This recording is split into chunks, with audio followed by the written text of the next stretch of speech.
Do you know what this thing is? It's a triple set PV plus pumps. PV046, and you got a 20 on the back. No tag. It's the same size as this one. 46 or 32 or whatever in the frame size. And these? They are the controls.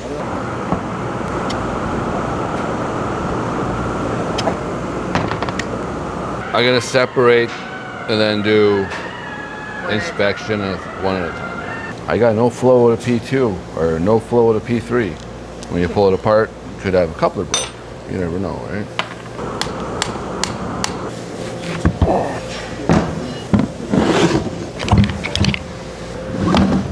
No shafts are broken. No couplers are broken. You were expecting to see that? No, I don't expect anything. Got to go into it with an open mind, not looking for a certain damage. Got to figure out what it is. Yeah. Sometimes if a customer tells us what they think is wrong with it, it can actually be it can actually slow things down. Right. Because, or we miss something, or we think, oh, it's just that and not. But Lloyd's done this so many times that he just assumes it could be anything. Yeah. We've probably all been there with our cars, right? You tell a mechanic, "Oh, I'm sure it's this." And the mechanic was like, "No, it's not." I know that's what it sounds like to you, but I know what the actual reason is. We're not going to touch this thing, right? I'm not sure what that's for. It could be to divert a certain amount of flow to something else, or a cooler, or I have no idea.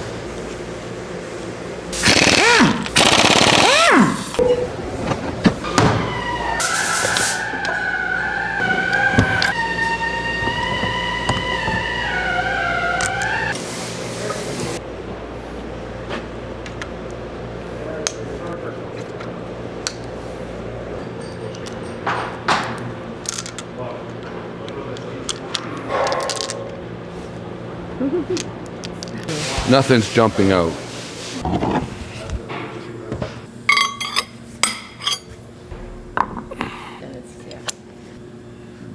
The shop is so quiet because Lloyd actually worked through his break just to get this on film.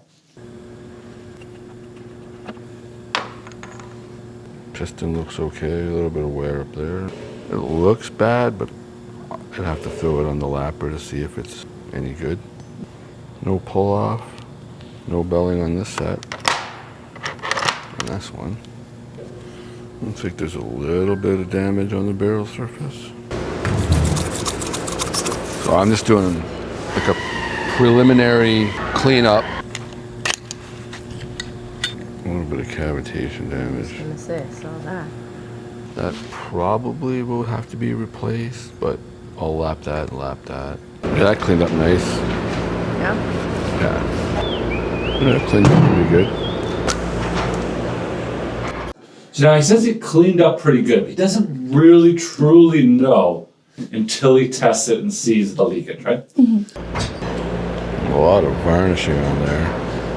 And varnishing comes from? Usually it's from heat.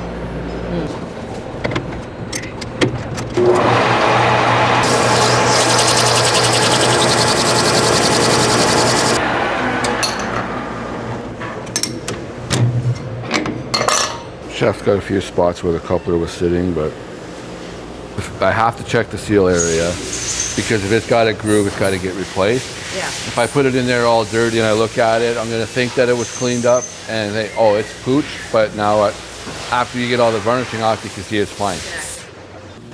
So this one don't look too bad. How are you calling that one P1 or this one P1? I always go by closest to the drive. So if it's on a diesel engine or an electric motor, the closest one to the driving force is the P1, P2, P3. Okay. What I'm going to do is I'm also going to put the bends down there, so it's going to be P1, P2, P3. Yep. So then I'll do the P1 control, put it back in, P2, put it back. 1 down, 2 to go. Which solenoid is better, AC or DC? Depending on the application. Overall, Probably DC. DC generates less heat. DC is less forceful. AC is more efficient. DC slower and controlled. That's pretty good of Trent to talk about that. So there is such thing as a rectifier, which takes AC and converts it into DC. What? I sure hope I get that right. See, this is where the engineer would be nice to. But anyway, there's a rectifier in there. Yeah. And the reason is that one of them, I believe it's AC, is that if a piece of dirt or something gets stuck in it, it burns out. They put this rectifier so that AC goes in, but the coils themselves are DC coils.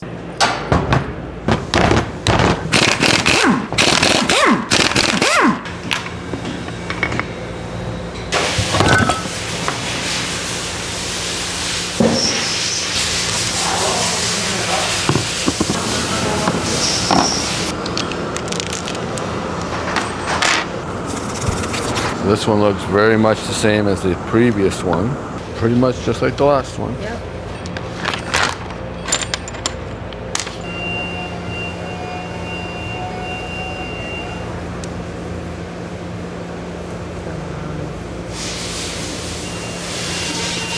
It's interesting because we were talking about on the outside, it looked Yeah. like there was a little bit of heat damage. And now we find There some is, heat damage yeah. inside. That is evidence of high heat. That's just cooked the O-ring. The other one didn't have that.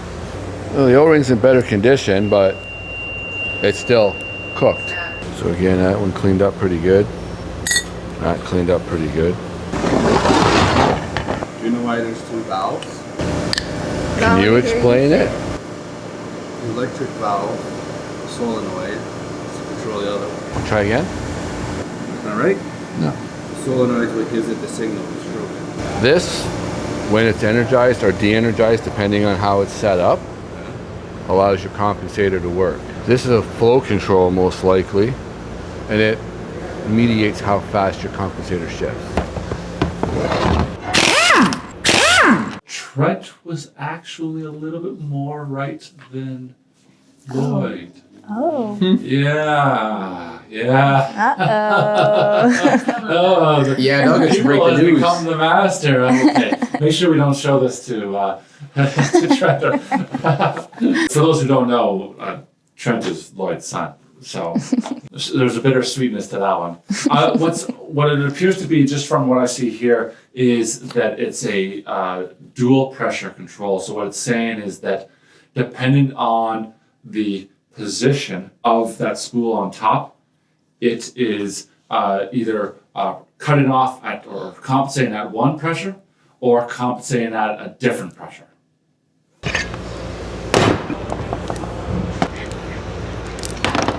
So, found damage.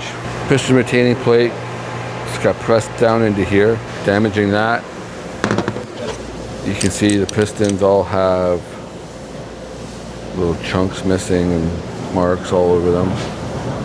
Some belling. And this is on the P3. Correct. You can see the damage on that. It's supposed to be flat. That's gone. Well, the port plate looks like it should clean up okay. You can see there's a little bit of metal transfer on the shaft here. It all should be machined flat, smooth like that. So I don't know if this has a compensator. This is like a differential setting. I would have to go through the model code to be 100% sure what it exactly functions as. Springs are not broken. This is off the P3, the one that had the most failure. Yes. Yeah. Spool looks good. There's no point in taking this apart and looking at it. It'd have to be tested. So.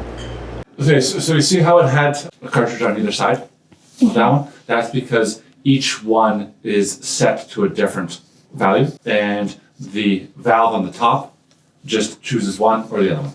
Okay. And it's only a two-position valve on the top. We know that because you see how there's only one coil? Mm-hmm. It can only move one way or the other. And there's a spring that pushes it in one way, and the coil takes it the other way. Mm-hmm. So it's a two-position pressure control on there. And we got continuity in the coil, so that's not burnt out. So what this does is you send your electrical milliamp signal like we see on the test bench. Okay. Basically, this is a big magnet which works on this. So then this magnetically with electrical will force this out and cause the spool to move in relation to the current being applied to it. So then when I take the current away, Yeah. the electrical magnetic field goes away, the spring on the backside pushes it back in. Spool's not broke, spring's not broke, moves relatively free. So what could have caused that failure there? Without knowing the system, it's just a guess, but I would say it possibly case pressure related. It had a spike in case pressure which pushed the pistons, retainer plate into the barrel. Metal on metal at 1800 RPM, hitting good. You've got a triple set running off of probably a power unit or something. All three are showing signs of heat. Where's the heat coming from? Unless you have somebody who's watching it when it starts up to see which one heats up first. And it could also be they're all bolted together. One's damaged, shit's gone through the other ones. Even though they're standalone though.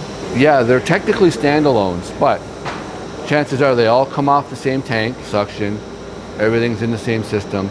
It's Okay. the same oil running through it. Not everybody has hydraulic troubleshooting at their disposal. It's not working, everything's hot, send the whole thing in.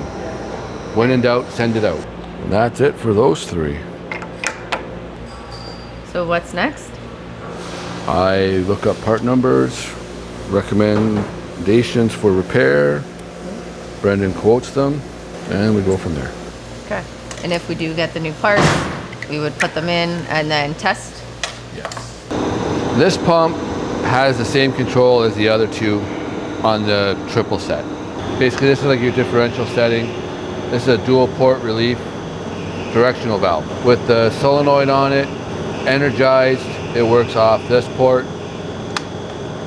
Take the solenoid off, it works on this port. He didn't look into it before because he didn't need to at that time. But then when he goes to test it, now he has to understand what it's supposed to be doing because that's what testing is. So now he's familiar with it. Like I said, this is not a very common one at all. In fact, I didn't even recognize it at first. I thought it was an old style. So that's a standard. That's why it's so tough to do these. You know, don't jump on somebody if they make a mistake early on, because you just want to make sure that somebody's going through the process of it. Right. So you can set this anywhere from above standby pressure to compensator pressure, wherever that is.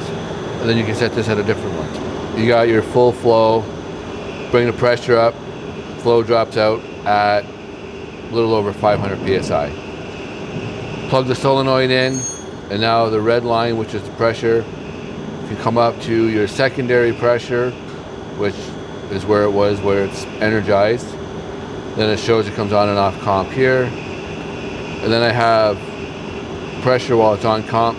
Unplug the solenoid, it drops down to the other one, plug it back in, jumps back up. And did all pumps do that? No, Oh.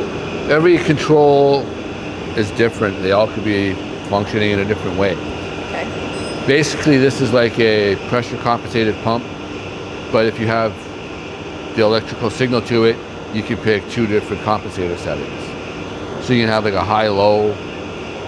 If it's on like a compactor, if you're doing aluminum cans one day and you're doing steel cans another day, you want to have a little more pressure. You don't want to mess around with your system. You could do something like this. Flows all held, pressures were all set the same. Now the customer didn't give us exactly the settings that they want. They may need to tweak it as per their system requirements, but we can only work with the information we're given. Good. And it's easy enough to tweak. Yeah. Oh, and like Lloyd said earlier too, John in engineering took some photos and sending a detailed photo to the customer just in case they have to make the adjustments.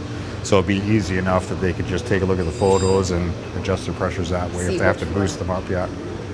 Yeah. At first I was sort of like, why did they even send it in? But then it was very clear on that third pump that something had gone terribly wrong. All of those problems though, the heat and the third pump, looks like it could have been avoided. So it wasn't just like a worn out pump. Looks like they had a few errors happen and the pumps did not survive. Damage could have been a lot worse. Case closed. It's closed. Literally, it's close. We just got these bi-hydraulic shirts in. Thank you so much for watching the whole video. Send us an email, sales@lifcohydraulics.com, with your address and size, and we're going to give a few out.